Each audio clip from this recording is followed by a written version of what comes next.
Buenas noches, este es el diácono Santiago Rosado de la iglesia de San Sebastián en San Agustín, Florida.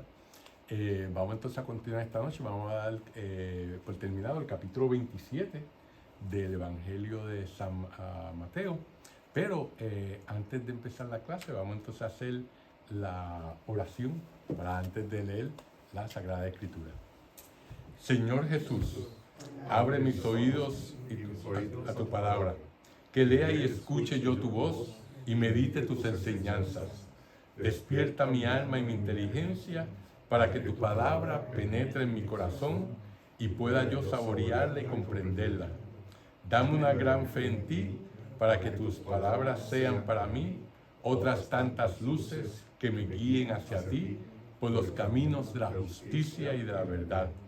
Habla, Señor, que yo te escucho y deseo poner en práctica tu doctrina, porque tus palabras son para mí vida, gozo, paz y felicidad. Habla, Señor, tú eres mi Señor y mi Maestro, y no escucharé a nadie sino a ti.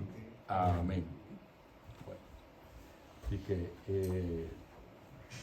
ahora ese fue mi el regalito de acabar, ¿verdad? De tener la oración para que la puedan no solamente escucharla, sino leerla. Bueno, pues vamos entonces a comenzar con los versículos 57 al 61 que dicen así. Siendo ya tarde, llegó un hombre rico de Arimatea, llamado José, que también se había hecho discípulo de Jesús. Se presentó a Pilato y le pidió el cuerpo de Jesús, y el gobernador ordenó que se lo entregaran. José tomó entonces el cuerpo de Jesús, lo envolvió en una sábana limpia y lo colocó en el sepulcro nuevo, que se había hecho excavar en la roca.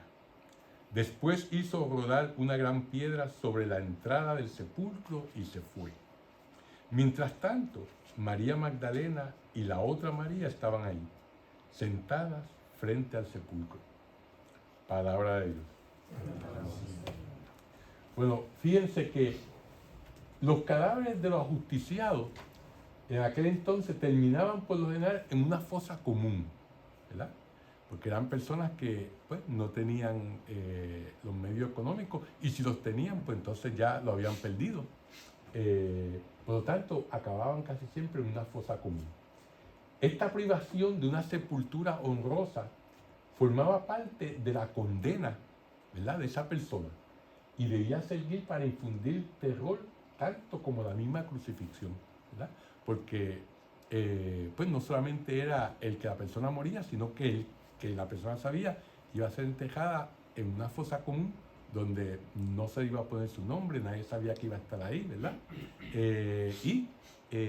Para los judíos es muy importante la sepultura, ¿verdad? Porque ellos, pues, claro está, creen en la resurrección y si uno va a Jerusalén, uno ve que para ellos, cuando llegue el momento de la resurrección de los muertos, va a empezar por en la muralla de Jerusalén, en una de las puertas. Y hay un cementerio inmenso frente a la muralla, de un lado de la muralla de Jerusalén. Y el que le puedan enterrar ahí vale bastante caro, ¿verdad? Porque según la creencia de ellos, van a empezar a resucitar desde ese punto, ¿verdad? Por lo tanto, pues si está ahí, va a ser de los primeros que va a resucitar. O sea que para ellos eso es bien importante. Por lo tanto, eso era parte del castigo para la persona, era el hecho de que iba a estar en una fosa común, ¿verdad?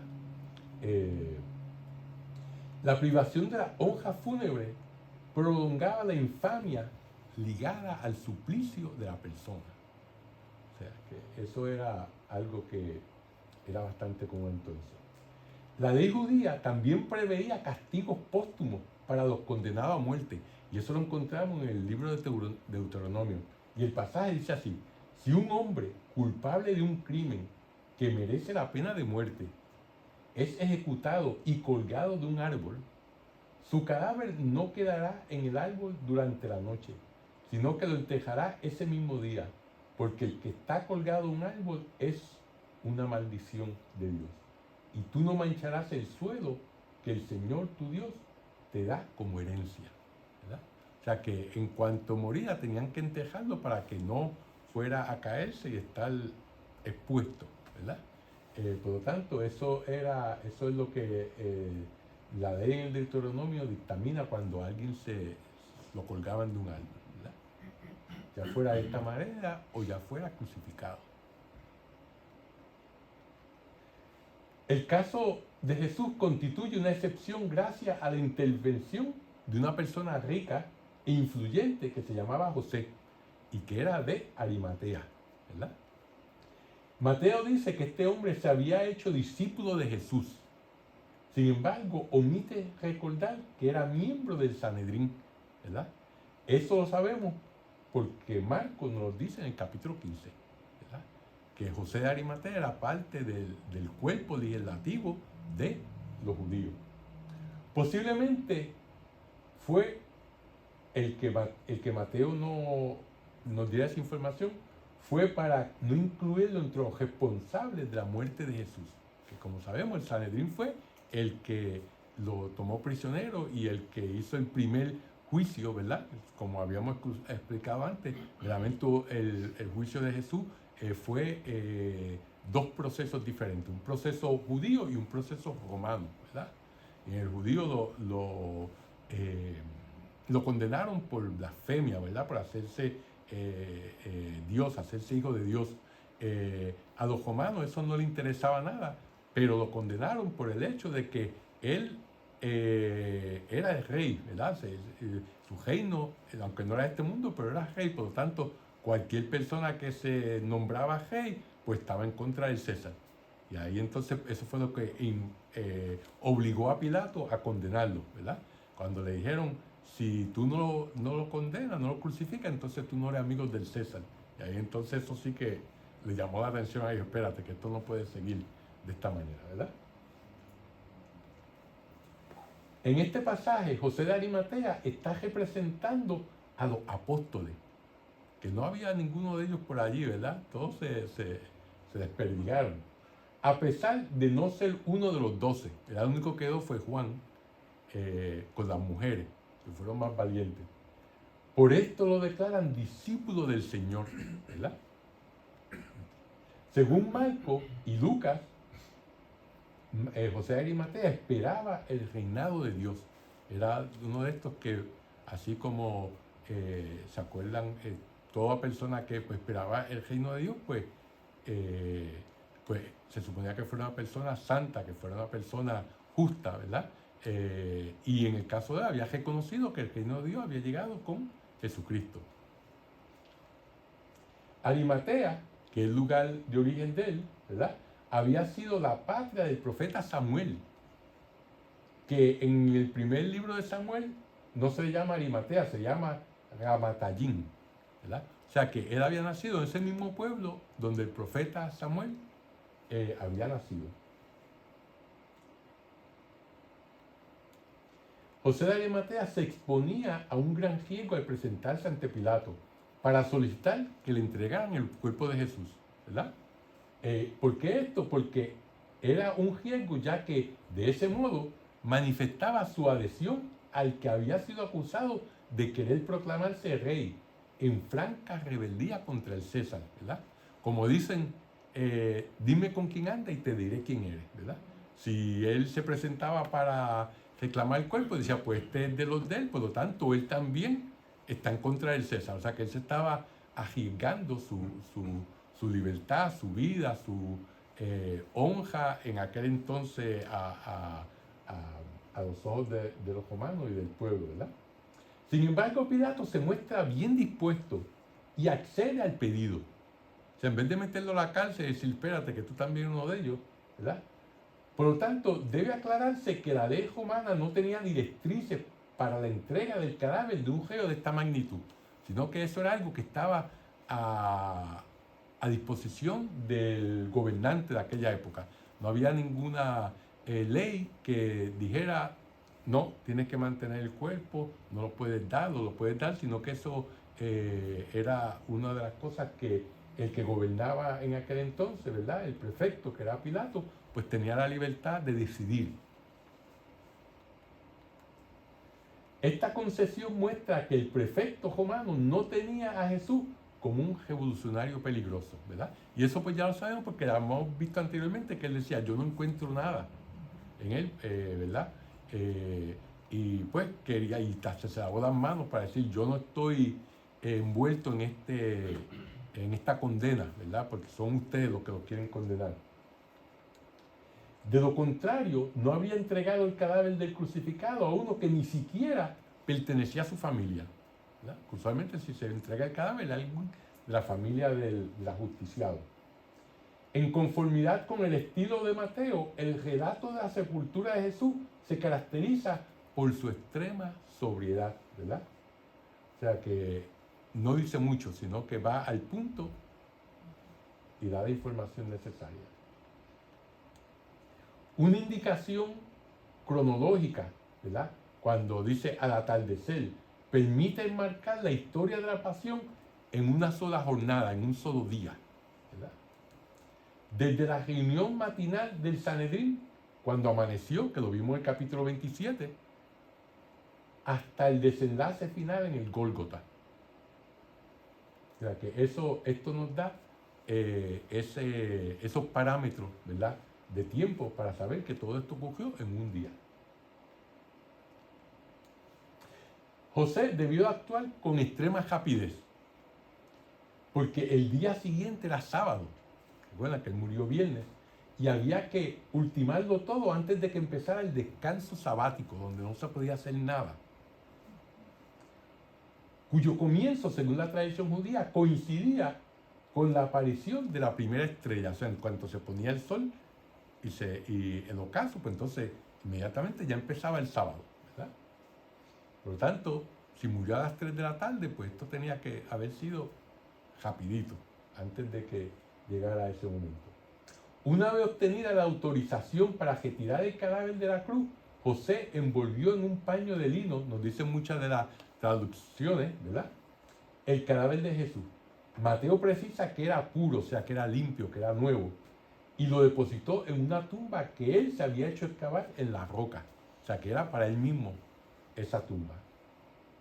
Pero se la concedió a nuestro Señor. Este paño o sábana de lino limpio nos trae de memoria la visión de Pedro, ¿verdad?, que está en Hechos capítulo 10.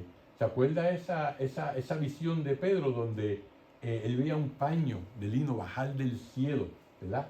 Y en ese paño había todo tipo de animales, puros o impuros sobre él. Y una voz le decía, mata y come, ¿verdad? Y se lo dijo no una vez ni dos, se lo dijo 3 veces, ¿verdad? Para que él supiera que no había nada impuro. Y entonces, después de eso, tuvo esa visión, porque entonces después de eso fue que entonces fue a casa de Cornelio, ¿verdad? El que había tenido la visión, que el ángel le había dicho, vete a tal casa, que ahí se está quedando un hombre, para que él venga. Entonces Pedro lo visitó y le predicó y convirtió a toda la casa y los bautizó a todos, ¿verdad? Pero esa visión está encuadrada en ese episodio de los Hechos de los Apóstoles. Por lo tanto, el que hayan puesto a Jesús en un paño, una sábana de lino, nos trae a colación eso. ¿Y por qué nos trae a colación eso? Porque, como dice San Hilario de Poitiers, ¿verdad?, en su escrito sobre Mateo, dice, quizá no sea superfluo comprender por la representación de esta sábana de lino que la iglesia está sepultada junto con Cristo, ¿verdad? Porque en esta sábana, así como en la confesión de la iglesia, se ha reunido la diversidad de las criaturas limpias e impuras. O sea que así como en este lino que vio Pedro, habían animales puros e impuros, así en la iglesia habemos seres humanos que somos puros y que somos impuros, ¿verdad? Que la iglesia es un hospital para pecadores, no un hotel para santos, ¿verdad? Y por eso, pues entonces, dentro de la iglesia hay toda clase de personas, que eso es lo que nos enseña, por ejemplo, la parábola de la cizaña, ¿verdad? Donde en el campo el enemigo viene y siembra y hay la cizaña crece con el trigo, ¿verdad? Y los ángeles lo quieren arrancar y Dios le dice, no, déjalo que crezcan para que por su fruto sabremos quién es trigo bueno o es cizaña malo, ¿verdad? Entonces al final de los tiempos, ahí entonces que se va a saber, y ahí la cizaña para el fuego eterno y el trigo para mis graneros, el cielo, ¿verdad? Así que fíjense cómo se conecta todo esto, estos pasajes, ¿verdad? Sobre esta sábana de lino blanco donde se pone a nuestro Señor Jesucristo, desenvuelve, que es lo que pues muchos creen, ¿verdad? Y sobre lo del Turín, el paño de Turín, ¿verdad? Que es donde se ha puesto la imagen, se ha reflejado la imagen de nuestro Señor, y que se han hecho muchos estudios y se cree que pues, fue lo que se utilizó para cubrir a nuestro Señor, esta sábana de lino, ¿verdad? El manto de Turín. Y eso lo pueden ver en internet, todos los estudios que se han hecho sobre el manto de Turín, ¿verdad? Por lo tanto, eso es de esa sábana de lino blanco limpio, podemos ir entretejiendo toda esta historia, ¿verdad? Lo mismo que Juan en el capítulo 19, Mateo hace notar expresamente que el sepulcro era nuevo. Es decir, nadie había sido enterrado en él. El hecho de sepultar a Jesús en la propia tumba equivalía a confesar la inocencia del crucificado. O sea, al José Daniel de Mateo ponerlo en su propia tumba estaba confesando que él era inocente, ¿verdad? De haberlo considerado culpable, José de Arimatea no habría hecho lo que hizo, porque la ley judía declaraba impuro el sitio en donde se había enterrado a un criminal. Y en ese lugar no se podía sepultar a nadie más. Mateo nos da una indicación suplementaria que preanuncia ya el prodigio de la mañana de la Pascua, ¿verdad? Dice, la piedra que José hizo rodar a la entrada del sepulcro era una piedra grande. O sea, no era algo pequeño, sino que era algo grande. Y fue necesario un gran temblor de tierra, como veremos en el capítulo 28, ¿verdad? Para quitarla de ahí, de donde estaba esa piedra, que estaba sellando el sepulcro. El relato de la sepultura de Jesús apunta ya a la resurrección, ¿verdad? Con esos detalles. José de Arimatea se va una vez que acaba su tarea. Y no se vuelve a mencionar. Solo quedan dos mujeres. María Magdalena y la otra María. Y ellas estaban sentadas frente al sepulcro, ¿verdad? Eso es lo que nos dice el versículo 61. Las fieles mujeres estaban como testigos del lugar correcto donde se había enterrado a Jesús. No solamente como las planineras, o sea, las lloronas. En aquel entonces alguien se moría y pues había mujeres que se dedicaban a llorar y a lamentarse y les pagaban, ¿verdad? Para que, digo, porque así entonces pues eso era un acto de que decía que mira, esta persona era buena, tan buena que lo están echando de menos, y entonces había mujeres que ganaban la vida llorando en los diferentes entierros, ¿verdad? Para que dar la apariencia de que verdaderamente pues la familia estaba adolorida, ¿verdad? Y mientras más lloriqueo había y mientras más, pues mucho mejor, ¿verdad? Eso lo vemos también cuando Jesús fue a donde a resucitar la hija de Jairo, ¿verdad? Que estaban haciendo la llorona y dicen, pues, ¿por qué? No estén llorando, que la niña solamente está durmiendo, ¿verdad? Y entonces ellos se burlaron de ellos, o sea, que habían profesionales de la muerte ahí, para quedarse, pues no es que ellas estuvieran allí lloriqueando, sino, digo, obviamente estaban llorando, ¿verdad? Pero básicamente como testigo de que ese era el lugar donde habían enterrado a Jesús. A ellas ya las habíamos encontrado en el momento de la crucifixión, ¿verdad? Y las volveremos a encontrar un poco más adelante, en el próximo capítulo. Fíjese, el Catecismo de la Iglesia Católica nos da un resumen bastante bueno sobre este episodio de la sepultura. Y nos dice así: por la gracia de Dios gustó la muerte para bien de todos, refiriéndose a Jesús, ¿verdad? O sea, que Él murió por nuestro bien. Y eso lo encontramos en Hebreo, ¿verdad? La carta de Hebreo. En su designio de salvación, Dios dispuso que su Hijo no solamente muriese por nuestros pecados, como dice la primera carta de los Corintios, sino que también que gustase la muerte. O sea, que experimentara ese proceso de la muerte, ¿verdad? Es decir, que conociera el estado de muerte, el estado de separación entre su alma y su cuerpo, durante el tiempo comprendido entre el momento en que Él expiró en la cruz y el momento en que resucitó. Este estado de Cristo muerto es el misterio del sepulcro y del descenso a los infiernos, ¿verdad? Que fue el que hablamos en las clases anteriores, ¿verdad? Que bajó a los infiernos, y no es a los infiernos, sino al Hades en griego y el Sheol en hebreo, ¿verdad?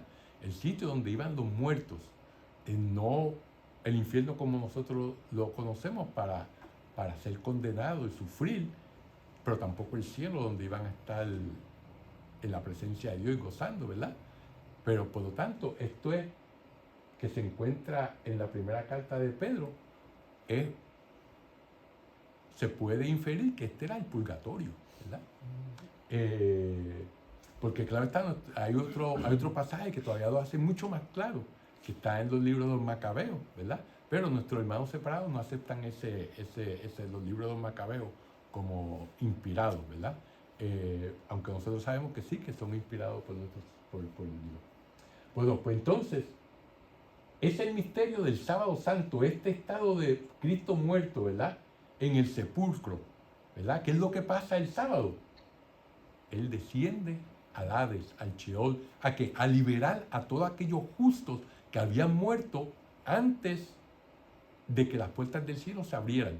Las puertas del cielo solamente se abrieron con la resurrección de nuestro Señor Jesucristo, ¿verdad? Por lo tanto, desde que Adán y Eva cometieron el pecado original, que lo echaron del paraíso y Dios puso un ángel con una espada de fuego para que no volvieran, ¿verdad? Eso quiere decir que se cejó el paraíso, se cejó el cielo. Por lo tanto, todas esas personas que vivieron desde ese momento hasta la resurrección de Jesucristo no podían entrar al cielo. Pero si eran justos y habían vivido una vida justa, como lo fue Noé, como lo fue Moisés, como lo fue el rey David, ¿verdad? Como fueron así millones de personas, pues esas personas estaban en ese estado de que ni que estaban disfrutando de la presencia de Dios, pero tampoco estaban sufriendo, que es lo que, ¿verdad? Por lo tanto, el sábado Jesús fue a liberar a esos justos eso es lo que decimos en el credo, que bajó a los infiernos, pero no el infierno donde está el demonio con sus ángeles, no, es la traducción del Sheol y el Hades.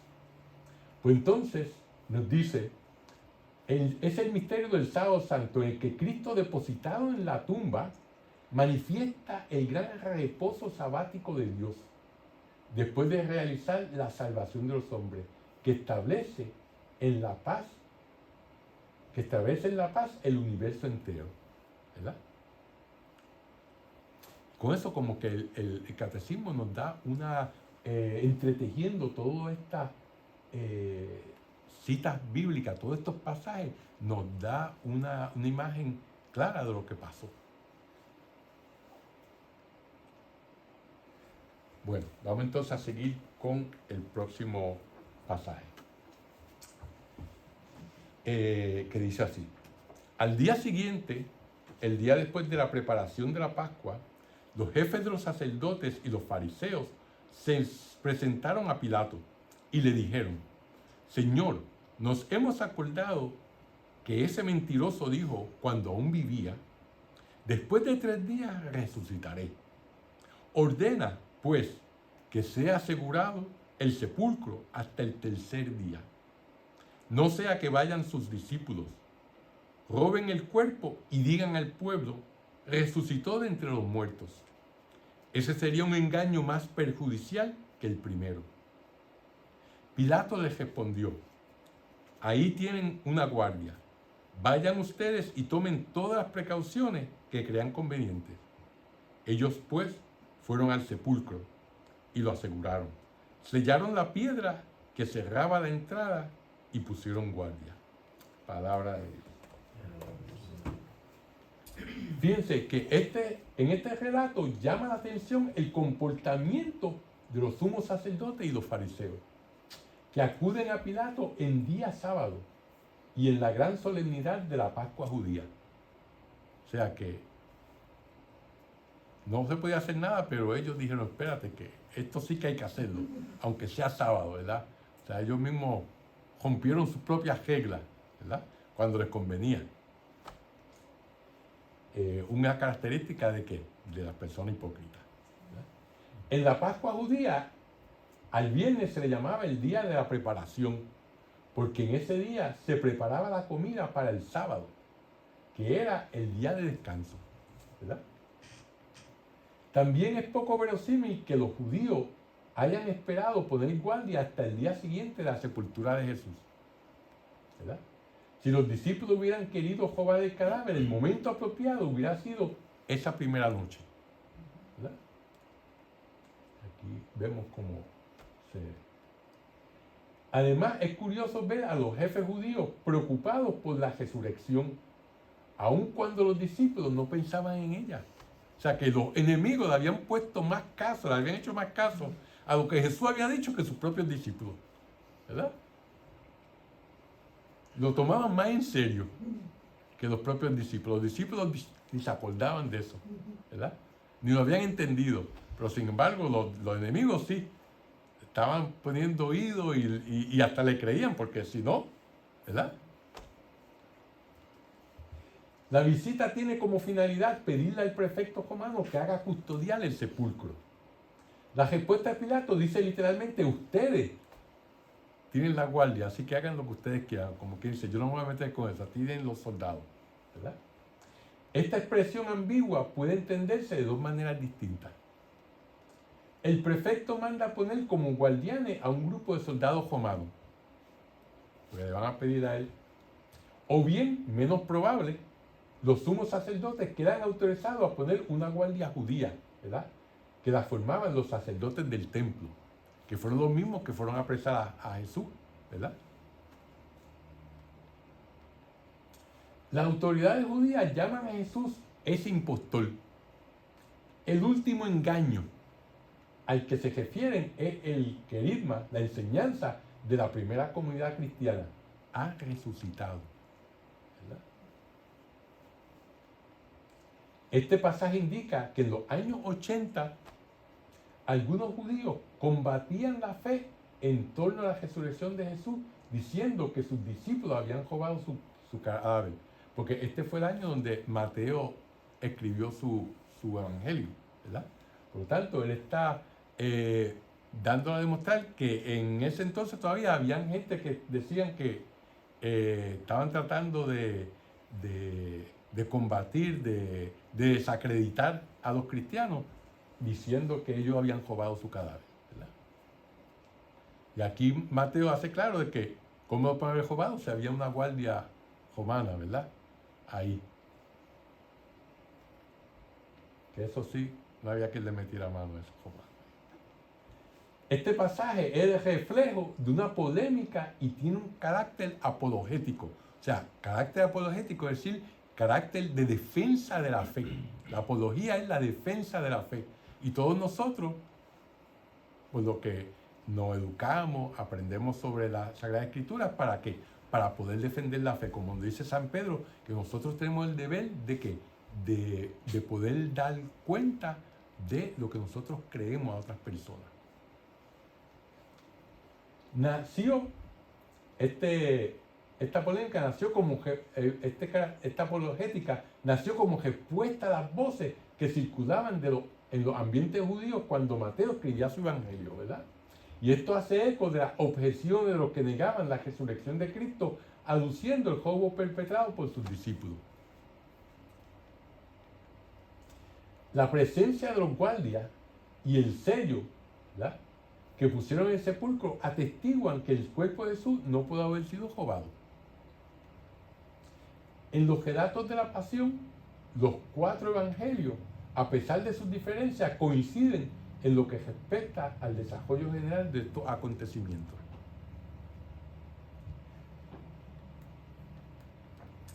En el ciclo pascual no sucede lo mismo.